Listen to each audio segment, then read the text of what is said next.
જય સ્વામિનારાયણ વિદ્યાર્થી મિત્રો,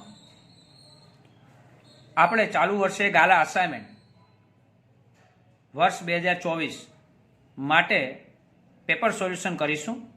એમાં વિષય છે આપણો આંકડાશાસ્ત્ર. 6 પેપર છે, 6 પેપરનું આપણે સોલ્યુશન કરીશું. તો ચાલો સ્ટાર્ટ કરીએ એના જુદા જુદા વિભાગોનું સોલ્યુશન. આજે આપણે જોવાના છીએ આંકડાશાસ્ત્ર વિષય પ્રશ્નપત્ર 3 અને એનો વિભાગ એ. પેલું એમસીક્યુ છે, જીવન નિર્વાહ ખર્ચના સૂચકાંકની રચનામાં કયા ભાવ ધ્યાનમાં લેવાય છે?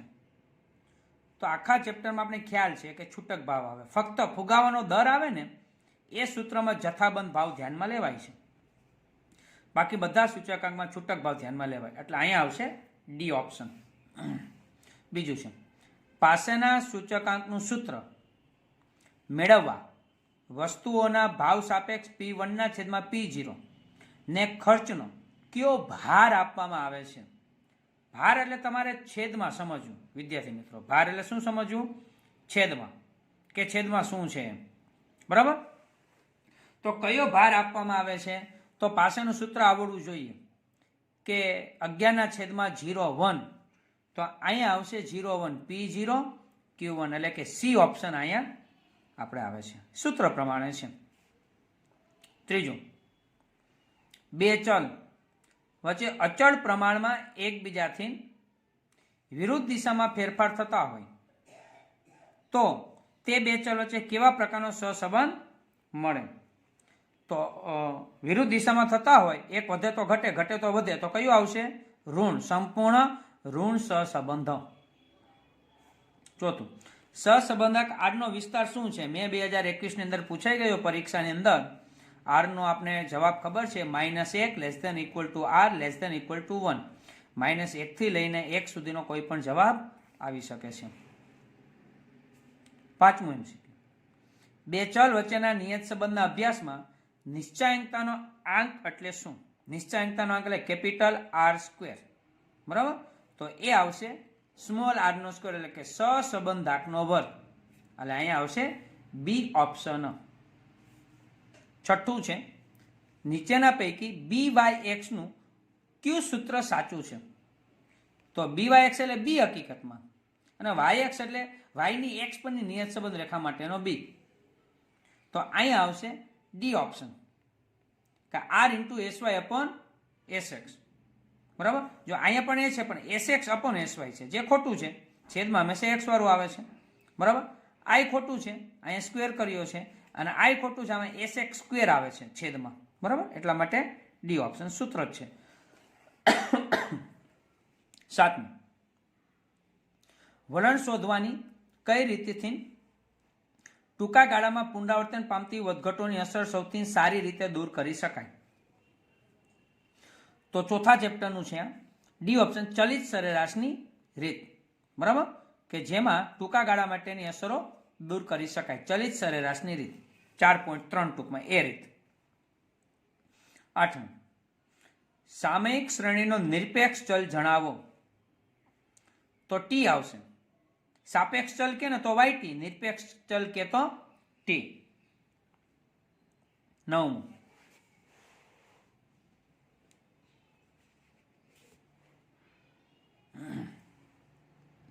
સંભાવનાની ગાણિતિક વ્યાખ્યા મુજબ યાદચ્છિક પ્રયોગના n પરિણામો પૈકી દરેક પરિણામની સંભાવના કેટલી થાય? તો 1/n, 1/n. કોઈ પણ પરિણામની સંભાવના 1/n જેટલી થાય. 10મું, સંભાવનાની પ્રશિષ્ટ વ્યાખ્યા બીજા કયા નામે ઓળખાય છે? પ્રશિષ્ટ એટલે એ ઓપ્શન ગાણિતિક વ્યાખ્યા તરીકે પણ ઓળખાય છે. આપણે યાદ રાખવું પડશે કે ગાણિતિક વ્યાખ્યા એ જ પ્રશિષ્ટ વ્યાખ્યા થાય. પરીક્ષામાં એવું પૂછે કે સંભાવનાની પ્રશિષ્ટ વ્યાખ્યા લખો, એટલે કે ગાણિતિક વ્યાખ્યા લખો. 11મું, n = 10 પ્રાચલવાળા ધન વિષમ દ્વિપદી વિતરણ માટે નીચે આપેલ કિંમતો પૈકી કઈ કિંમત મધ્યકની હોઈ શકે? 2 વખત પૂછાઈ ગયું છે. બરાબર? તો ધન કે એટલે પહેલા તો ગમે તે કે આપણે પેલા પેપરની અંદર એ સોલ્યુશન કર્યું હતું, એ પણ આજે કરીએ છીએ કે P બરાબર એટલે કે સફળતા 1/2 હોય તે આવૃત્તિ વિતરણ સમિત હોય. પી ગ્રેટર દેન 1/2, પી લેસ દેન 1/2. બરાબર? તો ક્યારે ધન અને ક્યારે ઋણ હોઈ શકે છે. જો પી મોટો એટલે કે 1/2 નાનું છે, નાનું હોય તો ઋણ. આ 1/2 બાજુ પાક્યું ખુલ્લું છે, 1/0.5 મોટું હોય તો ધન વિષમ. બરાબર? તો અહીં કેવું કીધું છે આપણે? ધન વિષમ કીધું છે. એટલે 1/2 મોટું તો પી નાનો થયો ને, પી બાજુ પાક્યું ભેગું એટલે 0.5 કરતા પી સફળતા નાની હોય. હવે સમજીએ કે 1/2 કરતા નાનું એટલે કે n10 છે એના અડધા કરો. 1/2 એટલે અડધા 5. 5 કરતા નાનો જવાબ ગોતવાનો તમારે. એ જવાબ આપણો હોય તો કે 3. બરાબર? 12મું છે, એક સંભાવના વિતરણ માટે મધ્યક મ્યુ બરાબર 2.1 EX² બરાબર 10, તો તેનું વિચરણ મેળવો. વિચરણ માટેનું સૂત્ર છે σ² બરાબર EX એનો square minus EX in bracket એનો સ્ક્વેર. તો અહીંયા EX નો સ્ક્વેર 10 આપ્યો છે, 10. આ EX એટલે મ્યુ આપ્યું છે 2.1, 2.1 નો સ્ક્વેર 10, 2.21 નો વર્ગ 441 એટલે 4.41 થાય. 10 માંથી 4.41 બાદ કરીએ એટલે 5.59 થાય. અને 5.59 એટલે અચ્છા બી ઓપ્શન અહીંયા આવે છે જવાબની અંદર. 5.59 બી ઓપ્શન. 13મું, એન અને પી પ્રાચલવાળા દ્વિપદી વિતરણ માટે એક પણ સફળતા ના મળે એટલે કે 0 સફળતા મળે તે ઘટનાની સંભાવના માટે સૂત્ર નીચેના પૈકી કયું છે? તો આ પણ આગળના પેપરની અંદર આવી ગયું છે. તો અહીંયા પણ આપણો ઓપ્શન આવશે બી, NC0, Pની 0 ઘાત અને Qની n ઘાત. 14મું, પ્રમાણિત પ્રમાણિત ચલનું સંભાવના ઘટતો વિધેય નીચેના પૈકી કયું છે? પ્રમાણિત કે શબ્દ એટલે ઝેડ આવે. બરાબર? તો ઝેડ વાળું કયું આવશે અહીંયા? તો કે ઝેડ વાળું છે f ઓફ ઝેડ 1/2 પાઈ અને ઝેડનો સ્ક્વેર. બરાબર? તો જોઈએ કયું ઓપ્શન આવશે. જો અહીંયા માઇનસ ઇન્ફિનિટિવ નથી, અહીંયા માઇનસ ઇન્ફિનિટિવ છે, માઇનસ ઇન્ફિનિટિવ છે, 1/2 z². અચ્છા, તો અહીંયા આવશે B option, f of Z 1/2 pi e minus 1/2 અને ઝેડ સ્ક્વેર. તો આનો જવાબ છે બી ઓપ્શન. 15મું, પ્રમાણીય વિતરણના 99% અવલોકનો સામાન્ય રીતે નીચેના પૈકી કઈ સીમામાં હોય છે? તો એ પણ થિયરી પ્રમાણે આપણે જોવું પડશે. કયું આવશે? તો મ્યુ પ્લસ માઇનસ 2.575 સિગ્મા. આ જવાબ આવે છે થિયરી પ્રમાણે. 99% કે તો પ્રમાણે વિતરણ માટે મધ્યક અને પ્રથમ ચતુર્થક અનુક્રમે 11 અને 3 છે. તો ત્રીજા ચતુર્થકની કિંમત નીચેના પૈકી કઈ હશે? અચ્છા, ગણતરી સાથે આપણે જોઈએ છીએ. મધ્યક અને પ્રથમ ચતુર્થક. મધ્યક 11, પ્રથમ ચતુર્થક Q1 બરાબર 3. તો ત્રીજા ચતુર્થકની કિંમત મને શોધવાની, Q3 બરાબર ક્વેશ્ચન માર્ક. બરાબર? તો અહીંયા ગણતરી માટે આપણે શું કરવું પડશે? તો મ્યુનું સૂત્ર છે Q1 પ્લસ Q3 છેદમાં 2. હવે મ્યુ કેટલું છે? તો કે રકમની અંદર 11. Q1 કેટલું છે? 3.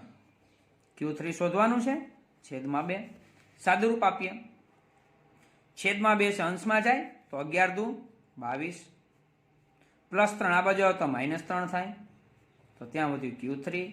22 માંથી 3 જશે તો કેટલા આવશે? 19. તો આપણો ઓપ્શન થશે સી ઓપ્શન 19. મિત્રો, વિડીયો જો પસંદ આવતો હોય તો લાઈક, શેર, સબસ્ક્રાઈબ કરજો. કંઈ પણ પ્રશ્ન હોય તો અમારા વોટ્સઅપ નંબર નોંધી લો, 99 39 54 9 27. વિડીયો તમારા મિત્રોને પણ મોકલો કે જેથી કરીને ગાલાની એસાઇનમેન્ટના પેપરનું સોલ્યુશન શીખી શકે અને બોર્ડમાં સારા માર્ક્સ સાથે પાસ પણ થઈ શકે. આગળનું છે એટલે અહીંયા સી ઓપ્શન જવાબ આવશે 19. હવે છે વાસ્તવિક સંખ્યાનો માનક હંમેશા કેવો હોય? તો વાસ્તવિક સંખ્યાનો માનક શબ્દ કે ને એટલે કે યાદ રાખવાનું કે ઋણ ન હોય. ઋણ નો હોય એટલે અઋણ. તો ઘણા તે ઋણ ધન લખીએ એવું નહીં ચાલે, જીરો જવાબ આવી શકે છે અને ધન જવાબ પણ આવી શકે. જીરો અને ધન એટલે કે ઋણ નો એવું અઋણ. બરાબર, આ ઓપ્શન આવશે, એ ઓપ્શન. 18મું, લિમિટ x વિરુદ્ધ -2 10 ની કિંમત શું થાય? એટલે લક્ષનો દાખલો છે. x ની જગ્યાએ કેટલા લખવાના છે? -2. પણ x હોય તો તમે મૂકો ને, છે જ નહીં તો 10 જવાબ આપણો એમને આવશે. બરાબર, x બરાબર એ આગળ વિધેય વધતું હોય તો નીચેના પૈકી સાચો વિકલ્પ કયો છે? વધતું વિધેય હોય ને તો પ્લસમાં જવાબ આવે, પ્લસમાં જવાબ આવે. તો સિંગલ વિકલ્પનો જવાબ હંમેશા 0 કરતા મોટો હોય પ્લસમાં જવાબ, એટલે કયો ઓપ્શન આવશે? તો કાર્ય બી ઓપ્શન, f'(a) > 0. 0 કરતા મોટો જવાબ આવે સિંગલ વિકલ્પનો જવાબ. તો વધતું વિધેય, ઘટતું વિધેય હોય તો લેસ દેન, તો આ આવશે. આ જ ઓપ્શનમાં ઘટતું કરી નાખે તો. લાસ્ટમાં રકમ આપી છે, x બરાબર 1 આગળ કેવું વિધેય થાય એ આપણે દાખલો કરીએ.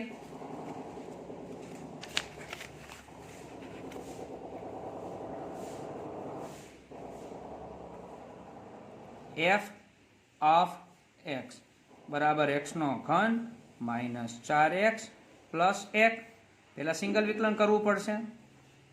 સિંગલ વિકલન કરીએ એટલે ઘાત આગળ આવે, 3x, એક ઘાત ઘટે 4x, એનું 4, અને એકનું અચળ પદ એનું 0 થાય, લખવાની જરૂર નથી. હવે x બરાબર 1 આગળ, તો x ની જગ્યાએ 1 લખવાનું સિંગલ વિકલનમાં.